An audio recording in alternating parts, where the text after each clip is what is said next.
With the elections behind him, President Obama must quickly shift his focus to key foreign policy challenges that were put on hold during campaigning, particularly Iran.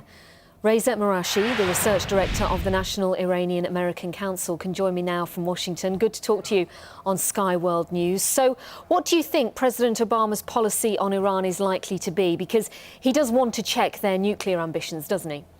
Yeah, and so does the rest of the world. I think the change you'll see is more of an emphasis on the diplomacy track of his dual track policy as opposed to an overemphasis on the sanctions track.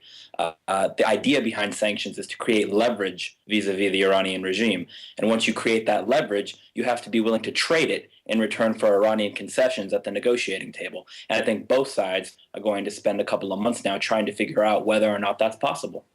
So do you think President Obama might give Iran peaceful nuclear rights? I think Iran has enshrined peaceful nuclear rights within the Non-Proliferation Treaty, just as they have to fulfill their responsibilities within that treaty as well, which is where the majority of this problem lies.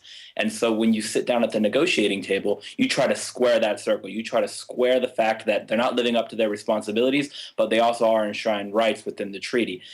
Maybe you can, maybe you can't. But a sustained process of diplomacy has not been carried out during the first 4 years of his presidency, and now he has a new mandate to pursue what his political rivals maybe didn't allow him to pursue during the first 4 years he was in office. There have been rumours that the Obama administration has already started secret negotiations with Tehran. Do you know anything about that? Well, it's hard to say for sure because they keep them secret for a reason. But having served in government before, I can say that where there's smoke, there's often fire. And this is a good thing. We should view this positively because having these private discussions outside of public view lessens the likelihood of spoilers in Washington, Tehran, and Tel Aviv who would try to ruin the process and prevent diplomacy from taking its natural course. And so in that sense, you can make progress with less political pressure, and it's a good thing. This is something that's done all over the world, not just between the United States and Iran, but between the United States and many countries. So we'll see where it goes. We're going to find out sooner rather than later.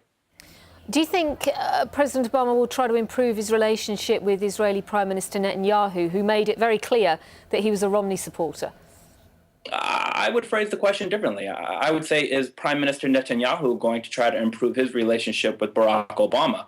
As an American citizen and a former U.S. government official, I can say that President Obama has bent over backwards to accommodate the Netanyahu government. And like Defense Minister Ehud Barak said, there's been no greater friend to Israel than President Barack Obama, and the actions speak louder than words. So it's up to Prime Minister Netanyahu now to improve the working relationship because he has a willing participant on the American side with Barack Obama.